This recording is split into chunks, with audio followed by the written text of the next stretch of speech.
Hello and welcome to Indus Special. I'm Meshal Malik. Gendered violence against women and girls is a global epidemic, one that leaves no country or region unaffected. Any form of abuse or infliction of violence is an indication of inequality and injustice. And according to the UN, most women are most unsafe in their own homes. In 2017, globally, some 87,000 women were murdered by their partners or family members. This figure is alarming. So are the series of domestic violence incidents which come up in the media as daily occurrences. Because what this tells us is that women are even in danger in the one place that should serve as their refuge. To explore this grave issue, we welcome our guest to the show. Joining us today is Dr. Fouzia Saeed, who is an author, and she's also a social activist and a gender expert. Joining us in the studios is Fauzia Viqar, who specializes in women empowerment. She was also appointed the first chairperson of the Punjab Commission on the Status of Women. Thank you so much for joining us. Dr. Fouzia Saeed, let me begin with you. So I did mention here that domestic violence is a gendered issue, but why exactly is it a gendered issue? Please tell us. Okay, thank you for inviting me, and especially on such an important topic. I would say that gender violence, or rather domestic violence, is a product of patriarchy, where in a society there is an imbalance between powers, between spouses, between two genders, and that allows for the abuse of power. And this is one culmination of abuse of power, where in a family there are two spouses handling their power, handling their domain, and one tends to be disciplinarian, and for a reason or not for any reason, violence takes shape of the aggression or the desire to control, may it be mobility, may it be your movement, may it be your breathing, whatever it is, but that control, the desire of that kind of a control and abuse of power culminates in family violence. Yes, and Dr. Fouzia, you did mention how there's an imbalance of power here, but even in more developed societies where we assume that couples are moving towards more egalitarian roles, does domestic violence still exist there, and does it still seem to be a problem? It does, because a lot of societies are still based on the concept of patriarchy. And sometimes we have this deception that patriarchy has withered away, but it has not. And a very common indicator for me is the last names. You know, societies that are still clinging on to the husband's name, which means that a wife or a woman can marry at the age of 40 and she still changes her last name to her husband's. You know, that is how the societies are structured. It is the man's family. And then the head of the household does become a man, and the head of the church or any religious institution, or a social. So you can see that other than some Scandinavian cultures, you see patriarchy quite clearly, quite visibly in societies. Now, I will not argue that they are not modern societies. I will not argue they do not have technology and all the modern gadgets in their lifestyles. But these kinds of concepts are very difficult to break, and people have made progress, but I'll tell you where they have made progress. It is less so in the power dynamics between the relationship of the two genders, but more so in terms of accountability. So you cannot get away with it, because you see, you will always have people who would want to abuse any kind of power. Yeah.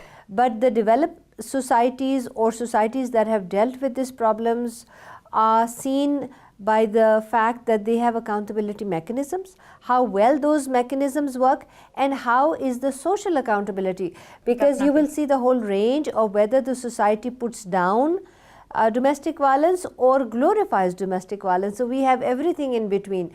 That is how I judge societies when it comes to domestic violence or family violence. Definitely. And with that, I do want to take my next question to Ms. Fauzia Viqar here. So while we're talking about accountability here, of course, there needs to be a structural change in many different regards, that mechanism to be strengthened. Can you tell us what needs to be done? For example, in the economic end, what reforms need to come in order to make sure a woman is financially more secure so that she can balance that out in the domestic sphere? Tell us about that. So, Meshal, I'd like to clarify that economic empowerment is not always a guarantee towards freedom from domestic abuse. Like Fauzia just said, it's got everything to do with the imbalance of power. Yeah. And the imbalance of power is conferred by society. So therefore you see that in the world, domestic violence is alive and well. Even in the United States of America, where we would think that institutions are very strong and there is considerable accountability, you see that 1 in every 4 women has suffered some sort of domestic abuse. Yes. And when there was recently a study done whereby women aged 15 to 64 who have been married or they were asked whether they've suffered abuse from their partner. Like I said, close to 4 million women have reported domestic violence. Yeah. Similarly, all over the world, the modern societies, as we call them, the not so modern societies, liberal, not so liberal, you see that about 300 million women suffer abuse and assault from their partner. Yeah. It's alive and well. So I feel like when we say what are the solutions, we'll have to take a very multi-pronged approach towards it. Definitely. It's not just about strengthening institutions. It's not just about making the woman economically empowered. It is about the society saying no to domestic violence. It's about the family saying no, because first of all, I have to clarify that we are talking essentially about spousal violence over here. Yeah. Because domestic violence takes many forms. One of them is mainly by spouses, but the other family members also assault, they abuse their family members. And Ms. Fouzia, here, while you're talking about how there is more spousal violence in domestic violence, I'd also like your take on exactly what is the difference between domestic violence and other forms of gendered violence, which we see throughout ages and history. Yes, it's a very good question, Meshal. Gender-based violence comes in many shapes and forms, It may come in the form of domestic violence, which doesn't have to be necessarily physical. It can be psychological or it can be emotional. It can be sexual also, And recently a survey that was done in Pakistan, it showed that the trend for psychological violence is increasing. Women are constantly told that they are not good enough, that they don't have the ability to make decisions, they are lesser beings, because of which they start doubting themselves and they start not doing things that they should otherwise do. They don't live as a complete individuals. So that's the one form of violence. But just to continue, the fact is that there are so many other grave forms of gender-based violence. Yeah. You hear about honor killing. You hear about, in archaic societies, things like exchange marriages. You hear about giving women in exchange for settling a dispute. You hear about so many other forms like acid violence and all. We are not talking about that at all right now. It's just the epidemic, as you called, I think, in the beginning, of domestic violence, which has a grave cost to the woman herself, to the man who is the perpetrator often, and of course to the children. Definitely. And that's something I do want to get into, how domestic violence impacts the entire nuclear family setup. It goes down to even the children. But before that, something that you mentioned here, and I want to take this question to Dr. Fouzia Saeed, is how psychological violence is increasing. And I wonder, when we're seeing how so many trends in society are coming towards perhaps greater emancipation of women, is that why psychological manipulation, psychological abuse is increasing in more subtle forms? I would say that is certainly one of the reasons, but there are many reasons to that. Because the larger cycle we sometimes call domestic abuse, because that has, financial restrictions on mobility. These are all methods of controlling somebody. Put downs, swearing at someone, constantly snubbing them, constantly criticizing them to reduce their self-esteem, to kind of reduce their level of confidence and emancipation. These are all ways of creating a victim which may be hit at times, which may be just put down, and breaking things that you like, saying bad things about people that you like. It's very commonly seen that husbands would say bad things about the brother of the wife or father of the wife.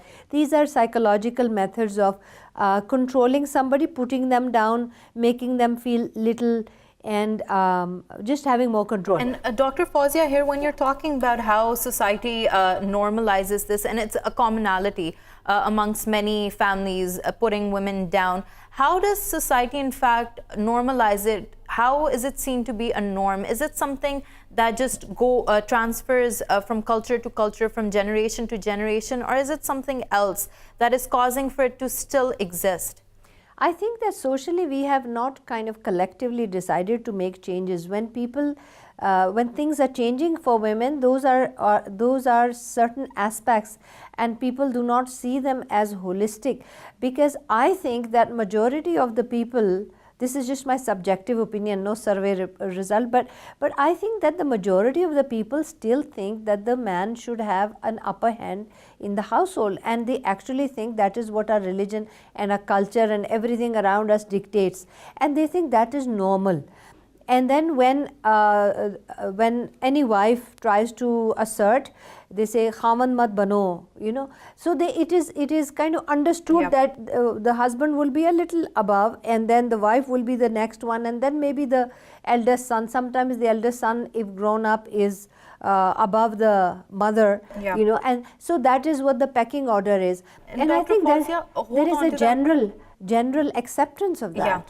And hold on to that thought. I also want to ask Ms. Fauzia Viqar here. So when we're talking about how religion plays a role, even in secular societies, of course, in more developed societies, you mentioned this before, how domestic violence widely exists. So what are the reasons there? Since we obviously see such a disparity between cultural norms, such differences between cultural values, what is that one underlying denominator that remains the same?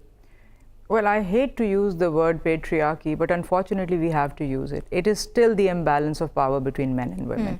It is still the feeling that men have privilege and they want to retain their privilege, you know. So that is the underlying factor, because of which you have domestic abuse in Western societies also. Even many reports allude towards how after, especially in England, after a match, men who get drunk, if their favorite team loses, there is more aggression in the household. 911 calls increase. So is it that this aggression is seen to be something very not normal, but it is normalized. You know, in our society, you've heard that a man is supposed to be aggressive, a man is supposed to assert his masculinity. So the whole notion of masculinity, that is one of our bigger problems also.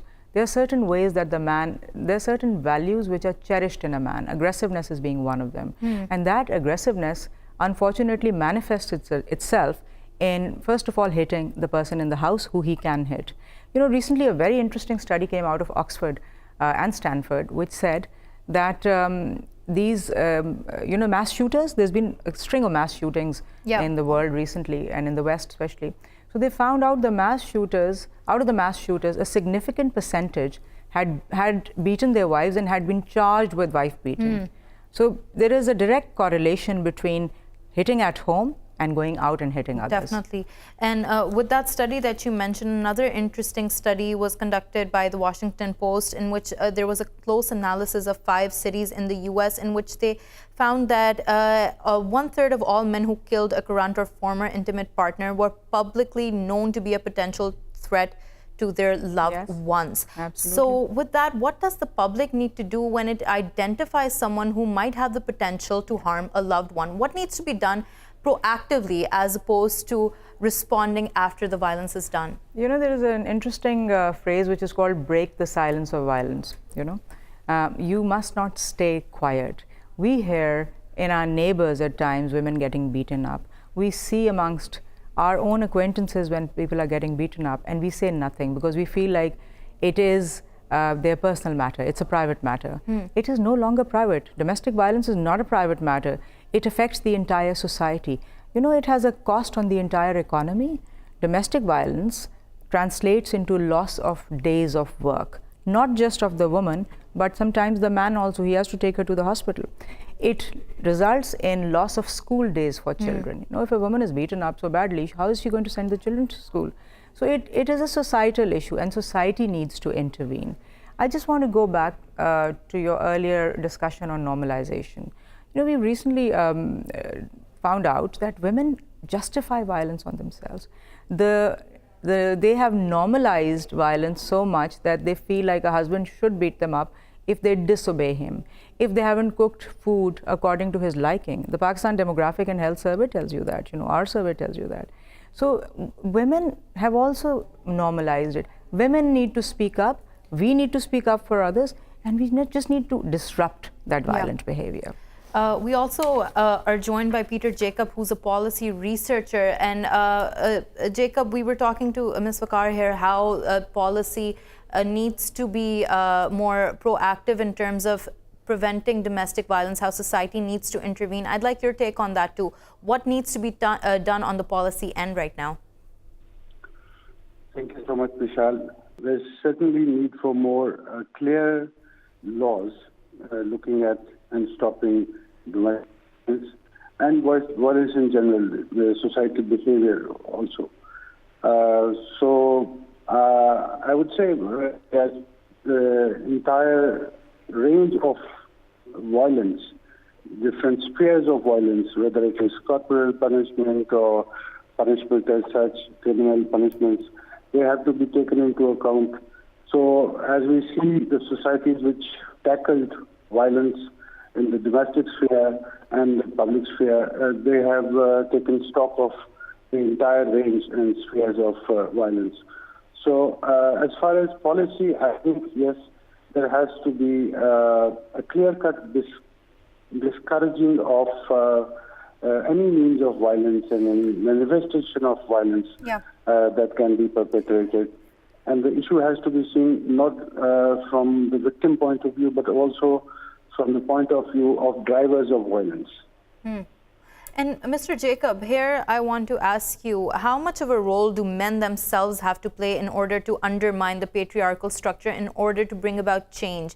Because it becomes this debate that if the structure itself, the system is patriarchal, women will be marginalized in the policy making aspect itself. So what do men need to do to bring about a change? Well, 100 participation, I would say, to dismantle this patriarchal thinking, which is posing physical threat to not only women, but also to children, servants, and the domestic sphere, and also men themselves, I must say. They are also hostage of the situation, and in order to liberate the entire society, I think it's going to take men, women, and all to come to this agenda of non-violence, basically. Non-violence lifestyle, non-violent living. So I'll take the question to Ms. Viqar here. So when we're talking about that, what are those red flags that individuals, and especially women, need to be on the lookout for? In terms of domestic violence? Yes. I think it has to start when their children are little. They have to be on the lookout for whether their child is displaying signs of aggression, and oftentimes it is gender-based. You know, they're more aggressive towards, for instance, female servants, like Peter said. Or if they feel like the man is constantly belittling them and all, it's important to have a conversation if they can. But a lot of times our society is not geared towards talking.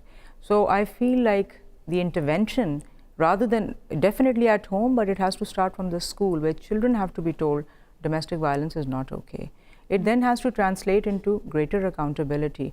We've seen, Meshal, recently that the police attitudes are shifting because, you know, stronger institutions are making them accountable. And their attitudes are shifting from saying domestic violence is your personal matter to actually taking it up. Yeah. So you have to make an intervention through various fora, like I said. And over here, that debate has always existed, that should the law intervene in the private space, should it go into the private space, or should it always remain in the public boundary of the public domain? What can we say to that? Well, I don't see that as a dichotomy between public and private space at all, because domestic violence is an assault, it's hitting another person. The freedom from assault, the freedom from violence is a fundamental human right. We recognize it. We recognize it as part of our constitution. We recognize it as part of all the international agreements that we've signed. So why is it that we cannot do anything about it? I don't see it as a personal matter at all. You know? And you mentioned here the case about intervening as early as in childhood. To that, I do want to ask you, what impacts does domestic violence have on children when they witness it in their household? Studies show that there's increasing anxiety within them, increasing depression, and of course, it might lead to in the future that they also become perpetrators of violence. What can you tell us about that? Well, studies have shown that if a child has seen violence in the home, he is most likely going to perpetrate violence when it's his turn. A lot of the times when domestic violence perpetrators are interviewed, they find out that, I mean, they normalize it because their fathers did the same thing and their grandfathers did the same thing. So if you are going to save the next generation, it's important that the fathers understand this and they intervene in that. But I do want to take it towards a slightly different matter, because we recently conducted a very large survey in Pakistan here, and we found that there are some women who are more prone to domestic violence, and those are women with disabilities. Women with disabilities have a higher incidence of violence perpetrated on them. Similarly, widowed and divorced women, recently widowed and divorced women, are also very likely to experience more violence from, not from their spouses naturally, but from other family members. So these are the two groups. Why is it that women with disabilities, or with specifically disabilities, they are more prone to vulnerability? Because they are helpless, you know. They are helpless and there is little accountability. We don't normally have people with disabilities play an active role in the public life. They are not heard, they don't even come out, they are not equipped to report violence also, so they end up suffering more violence. And with that, Mr. Peter Jacob, when we're talking about how vulnerability for certain groups is even more amplified if it's related to disability or not having a shelter over their heads, can you tell us what needs to be done? What physical shelters perhaps need to exist more in order to give refuge to women who suffer domestic violence? Well, very right, as Fauzia said, that this being taken as normal is dangerous. And one thing that submissiveness and vulnerability itself becomes a driver. I would like to draw your attention to some conditions where not only the perpetrators but also victims may be in certain conditions, mental conditions that invite or that somehow make them more vulnerable to violence, like some cases that Saeed has mentioned when someone is widowed or orphaned. So one, that the entire society has to come to an understanding that there is something abnormal about violence, whatsoever form manifestations. Secondly, a proactive protection system by the state and by the society also. That somehow, I mean, we talked about school education and the training that can be given, but everything that provides a conditioning of behavior into accepting that violence and or violent behaviors is to be addressed with long-term, short-term, medium-term plans and measures. And my last question to Ms. Viqar here. So when we're talking about how there is conditioning, and you also mentioned earlier that many women feel like they're responsible for the violence inflicted upon them, what can society do to identify women who are victims of domestic violence if they are not coming forth themselves? What are the signs they display? Well, I don't think our society is at that sophisticated level where we are going to reach out to women who might be victims of domestic violence. We right now have a problem with women who are experiencing domestic violence. They come out, they speak against it, and yet we do nothing about it. So I guess we are at that point where even if we take cognizance of the violence which is reported, we will be setting examples. We will be encouraging others to speak out. Right now, like I said earlier, when women come out to report, it takes a lot of courage for them. They need full support. You mentioned earlier they need shelters in case the violence gets to be to the point where she has nowhere to go and she's thrown out of the house. So good shelters with proper rehabilitation. But I'll just end by saying that social media is a good channel to reach women who might be suffering abuse but are not willing to speak out. There are ways of doing that, but social media can be accessed to reach such women. That's definitely a very powerful platform that more and more women should use in order to demonstrate what's happening to them. Thank you so much, Ms. Fauzia Viqar, for joining us, Peter Jacob for joining us, Dr. Fouzia Saeed for joining us. We're going to take a short break. When we return, we're going to have another story for you.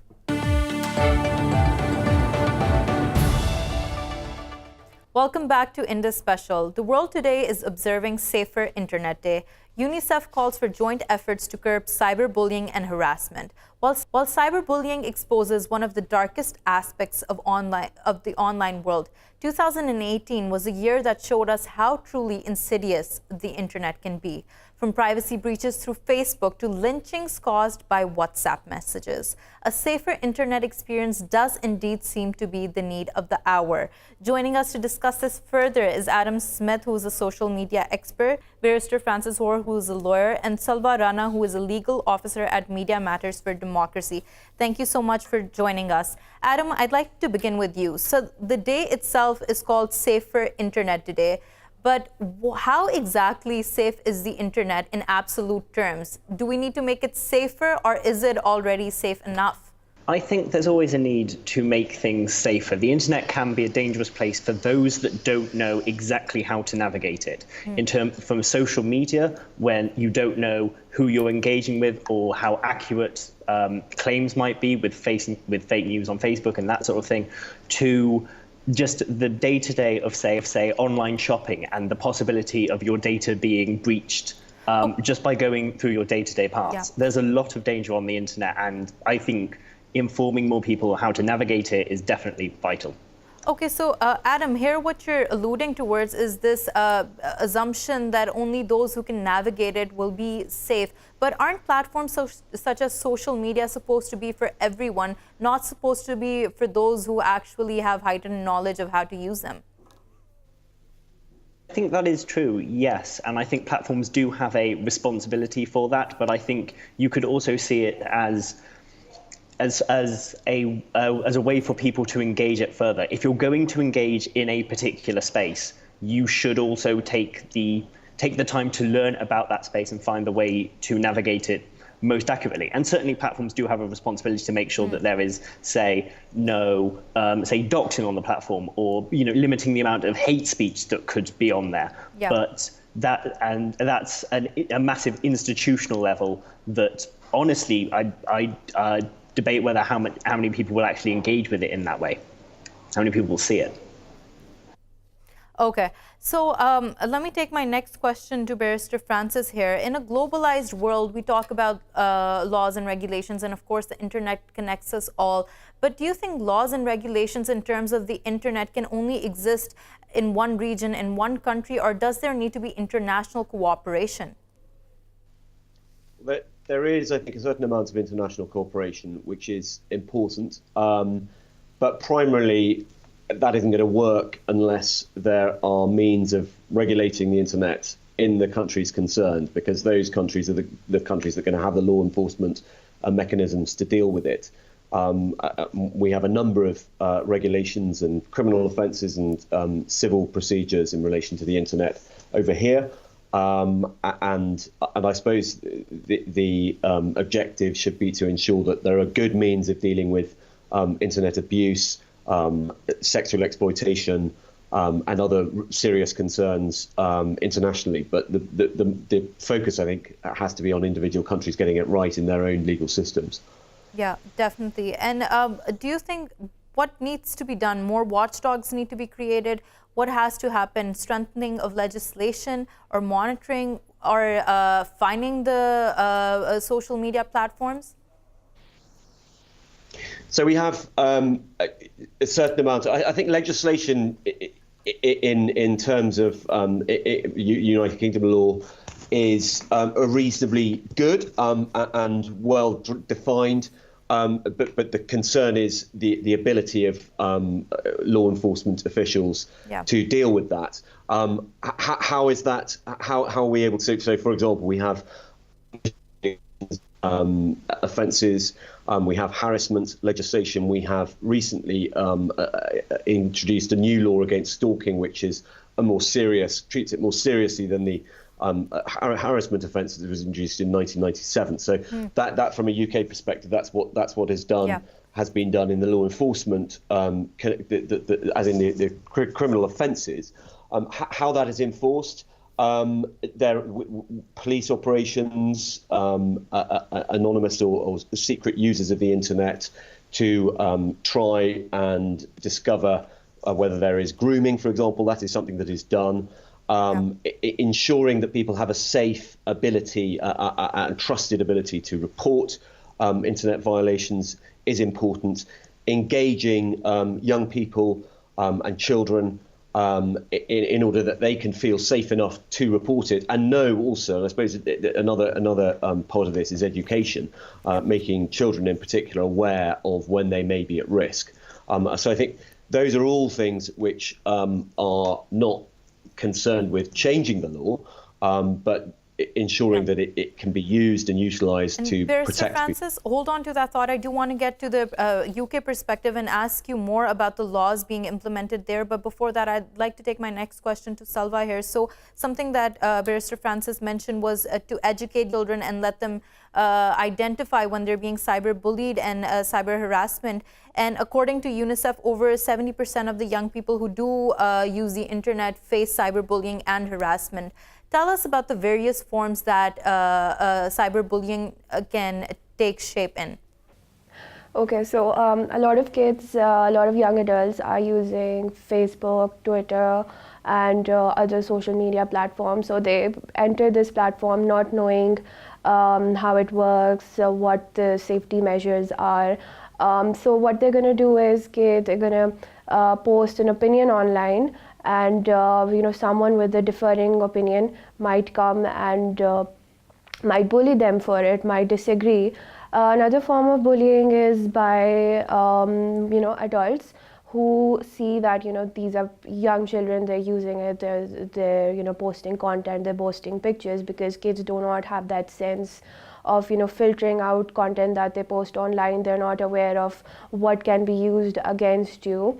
So adults, the more older users, they take notice of this, and then. Yes. And over here, Salwa, Amnesty International also reported that there's a gender dynamic here at play where more harassment and cyberbullying is received by women than men. Can you tell us what exactly happens at that end? All right, so women are generally more prone to harassment or bullying online. We know that. So it comes in the form of sexual abuse. Sexual comments. So we have seen a lot of cases where women are being intimidated, they're being maligned, they're being harassed, they're being so their photos, the photographs are taken from the internet, and they're being morphed into pornographic images, and then they're being harassed because of that. They're being blackmailed for money. Women tend to get more scared because in Pakistan, there's a lot of hype regarding your reputation in the society. So, women tend to get scared. Okay, we can't go to school then. How will we face our families? How will we get married? Yes. Okay, Salwa, so hold on to that thought. I want to take my next question to Adam, and something that he mentioned before was how the owner must reside with the social media platforms and in terms of hate speech. So we do know about the case in Myanmar where Facebook was used as a platform to incite violence, and one of the comebacks from Facebook was that it was difficult to filter out the Burmese language in terms of hate speech. So in this dynamic, when it's so globalized, so many languages exist, how can a safer environment be created? I think something that Facebook needs to do definitely in that point is get more people that understand a range of languages so that these sort of things don't happen. I mean, Facebook has such influence globally and has so many users from across the globe that there's really no excuse not to have someone that can comprehend the languages that they're dealing with. Facebook also needs, I think, in my opinion, to find more ways of actively tracking that content. It's experimented with things like artificial intelligence and machine learning, trying to pick out keywords out of posts that have been put online. But I think the issue is that there is a vast amount of content being uploaded to the platform. And at the moment, I don't believe there's any effective way of dealing with it in the manner that needs to be done in order to stop the spread of false information and deal with hate speech in that way. Okay, so Adam, you mentioned here how Facebook is experimenting with algorithms, with AI, artificial intelligence here.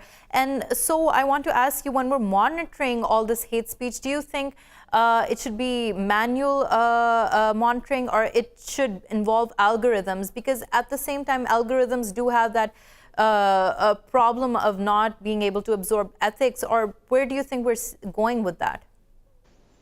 I think in an ideal world, I would like it to be manually managed. But the issue is, again, simply the vast amount of content that's being uploaded is very difficult for a human or even just a group of humans to deal with. I think using algorithms, despite their difficulties, to mask the amount of content that then needs to be manually reviewed is probably the best way forward. Okay, and while we're talking about safety and security and algorithms, of course, everybody knows about the 10-year challenge that's going around and the controversy that's surrounding it, that Facebook is using that to mine data and using it in order to create an archive of facial recognition. What's your take on that? I think that is a very... it's an opinion that will definitely get headlines. I don't know if it's necessarily accurate. From what I've read, the amount of data that you would need to gather simply on one person in order to develop, say, better facial recognition software or face tracking or whatever, or that sort of thing, is much more than 2 photos taken 10 years apart. I think one researcher needed about 400 photos from one person alone to build up that archive of data. So the idea that the 10-year challenge is being used in that sort of way is a little spurious. We've seen similar challenges in 2017 and 2016 from numerous countries. And I think it's only now when people are more concerned about how their data is being used, which is a good thing, but we shouldn't let our imaginations, run away wild with us and say that every bit of content is being used for nefarious purposes. Okay.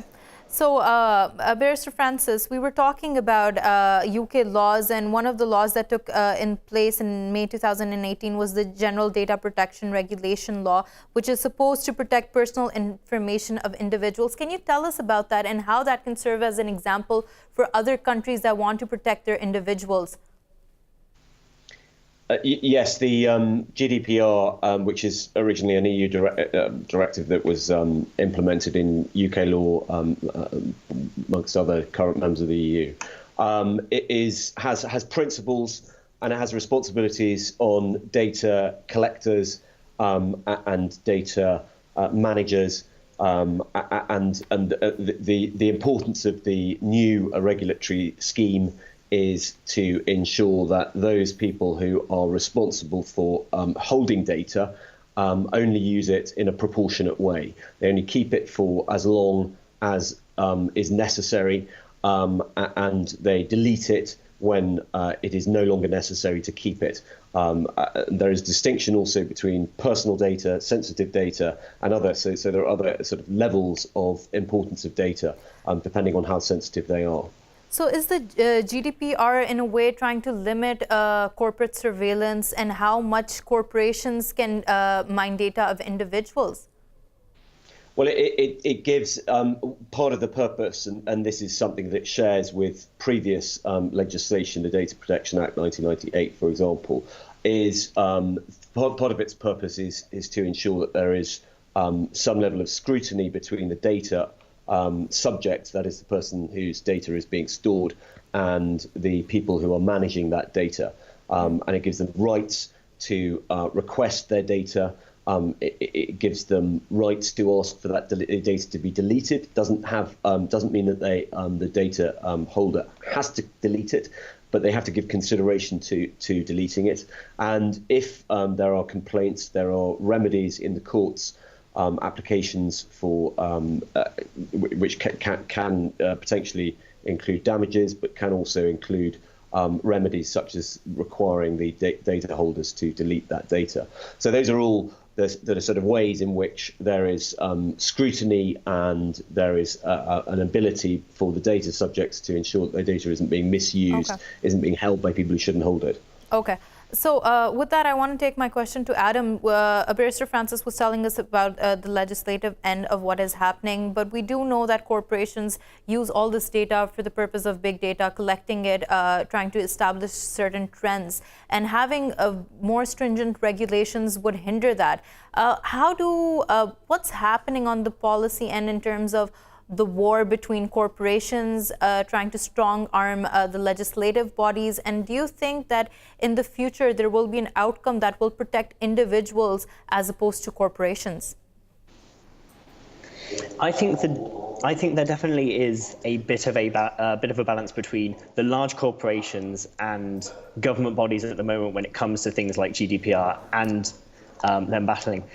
In terms of how that's going to play out, I think what it comes down to is that while GDPR gives people rights over their data and the ability to go and get it checked and have their data come back to them, making actual headway with that data, understanding it, is very complicated. It's the sort when you actually go and you can do this now, you can go and ask Facebook and Google for your data back, but when you get it, it's in subfolders and in ways that you can't actually understand. It's arguably not meant for human consumption, as it were. So I think that leads to the ultimate division between people and the corporations and the government, is that these regulations may come into place to say that users have more control over their data and can access it more. Yeah. But if the user can't understand that in a way that's actually in a way that's tangible and meaningful to them, then arguably it doesn't help. I'll take the question to Barrister Francis. What are the rising dangers in terms of hacking and cybersecurity to individuals in the coming time? I think that's. I don't know whether. Sorry to pass the buck. I don't know whether that's a question better answered by Adam, because really, I suppose my perspective is the legal perspective as to what we can do, the framework and the regulations as to what potential future risks. Yeah, I'll phrase that in a legal framework. You were talking earlier about how there are more stringent laws in terms of stalking, and of course devices can be used in terms of hacking them and then finding out the location and then stalking individuals. What is being done to counter that, and what can be done further to mitigate that problem? Well, as I said earlier, the first step is to ensure that there are adequate laws that can be implemented and have a balance between the right to freedom of expression, which can apply sometimes in relation to discussions, especially on social media in public places, and on the other hand, harassment of individuals. And that's a way. That's something that the courts can. That's something that courts can deal with on an individual level when cases come before them. So there's a balancing exercise to be drawn between when something is on social media, for example, between the right to freedom of expression and where that turns into abuse and hostility to other individuals and is not acceptable. So that's the first element. The second element, of course, is, as you say, law enforcement, to ensure that that is able to be implemented. And I think, as I said earlier, again, that is about inculcating trust, having good systems, ensuring that people have trust and confidence in the people that in the police and law enforcement bodies that they tell, ensuring that there is, as I say, education and so on. So that, I suppose, is from a law enforcement perspective, the appropriate way of dealing with it. How effective that is going to depend on how effective the law enforcement operations are in individual countries. Definitely. And Adam, last question to you before we end the show. So we saw in 2018 there were massive privacy breaches. Do you think in 2019 enough measures are being taken in order to regain the trust of the public? I think that a lot of companies will try and do measures to regain the trust. Whether or not those are effective is difficult to say. And that's because we live in a time now when so many people are wanting the next feature. So many apps are being updated so quickly. So many websites are changing in order to stay ahead of the game. Now, the issue comes because of that demand culture that we live in. Sometimes sometimes flaws slip through the net, and that allows data breaches like these to happen. Now, and I don't think that's something that's going to change from 2019. We still very much live in that culture. The best thing that any consumer can really do is ensure that they're staying on websites that they know are secure, making sure they use things like password managers and VPNs in order to keep their traffic and keep their most intimate data secure. We have a load of content about that on PC Mac if they want to go and check the best ones, but it's really down to the individual in that sort of respect in order to ensure they stay safe. Adam, we're running out of time. Thank you so much for joining us, talking to us. Francis for joining us, Salwa Rana for joining us. That's all the time we have for today. Thank you for watching Indus Special. We'll see you again tomorrow. Goodbye.